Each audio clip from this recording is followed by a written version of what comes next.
നമ്മുടെ പാലക്കാട് നിയോജകമണ്ഡലത്തിന് ഇന്ന് വലിയ സന്തോഷമാണ്. A+ കിട്ടിയ കുട്ടികളെ, A+, 10ാം ക്ലാസ്സിലും +2ലും A+ കിട്ടിയ കുട്ടികളെ ആദരിക്കുന്നതിന് പ്രിയപ്പെട്ട സുഹൃത്ത്, സംവിധായകൻ, നടനൊക്കെ ആയിട്ടുള്ള ബേസിലെത്തി. ഞാനിന്ന് ആതിഥേയനാണ്, ബേസിലാണ് അതിഥി. ഒപ്പം നമ്മുടെ മമ്മൂക്കയുടെ അവാർഡും നമുക്ക് വലിയ സന്തോഷം തരുന്നതാണ് അല്ലേ? അതെ, ഉറപ്പായിട്ടും നാഷണൽ അവാർഡ്. ഇത്രയും മമ്മൂക്ക ലാസ്റ്റ് ഏതായാലും 98 അങ്ങനെ എന്തായിരുന്നു തോന്നുന്നു. ഇത്രയും വർഷത്തിന് ശേഷം വീണ്ടും ഇപ്പോഴും മമ്മൂക്ക അത് നേടുന്നുള്ളത് നമ്മളെ സംബന്ധിച്ചിടത്തോളം ഭയങ്കര അഭിമാനിക്കാവുന്ന ഒരു കാര്യം തന്നെയാണ്.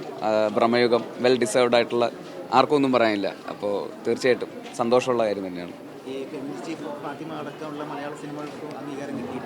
അതെ, ഉറപ്പായിട്ടും. മിർച്ചി ഫാത്തിമയുണ്ട്, ഷഹനാദ് ജലാലിനുണ്ട്, വൈക്കം വിജയലക്ഷ്മി ചേച്ചിക്കുണ്ട്.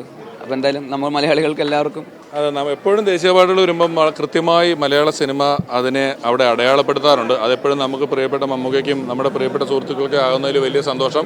കേരളത്തിലുള്ള എല്ലാ ജനങ്ങൾക്കും ഇത് ഒരു സത്യത്തിൽ അവർക്കൊക്കെ കിട്ടുമ്പം നമുക്ക് കിട്ടിയ പോലെ ഒരു സന്തോഷമാണ് നമുക്ക് എല്ലാവർക്കും അല്ലേ? നാഷണൽ ലെവലിൽ റെക്കഗ്നേഷൻ നമ്മളെ റെപ്രസെൻറ്റ് ചെയ്ത് ചെയ്യുക എന്ന് പറയുന്നത് തീർച്ചയായിട്ടും നമ്മളെ എല്ലാവർക്കും അഭിമാനിക്കാവുന്ന ഒരു കാര്യമാണല്ലോ. പിന്നെ മലയാള സിനിമയ്ക്ക് അവിടുത്തെ സ്പേസിൽ ഓൾറെഡി ഭയങ്കര റെസ്പെക്റ്റ് ആണ് ആക്ച്വലി. അപ്പോൾ അത് അവാർഡുകളിലൂടെ കൂടെ അത് റിഫ്ലക്റ്റ് ചെയ്യപ്പെടുന്നു എന്ന് പറയുന്നത് ഉറപ്പായിട്ടും സന്തോഷമുള്ള കാര്യമാണ്. പ്രതീക്ഷ ആരാണെങ്കിലും എൻ്റെ ടീമൊക്കെ പണ്ടേ പുറത്തായി, അതുകൊണ്ട് എൻ്റെ അത് ജർമ്മനി ആയിരുന്നു. എന്നപ്പോൾ നന്നായി കളിക്കുന്നവരടിക്കട്ടെ, ആരടിച്ചാലും കുഴപ്പമില്ല. നമ്മുടെയൊക്കെ ആൾക്കാർ പണ്ടേ പുറത്തായതുകൊണ്ട്. മെസ്സി എന്നും തിളങ്ങുന്നുണ്ടല്ലോ, ഇന്നിപ്പോൾ തിളങ്ങാതെ പിന്നെ മെസ്സി എന്തായാലും തിളങ്ങുമായിരിക്കും. Thank you. ശരി.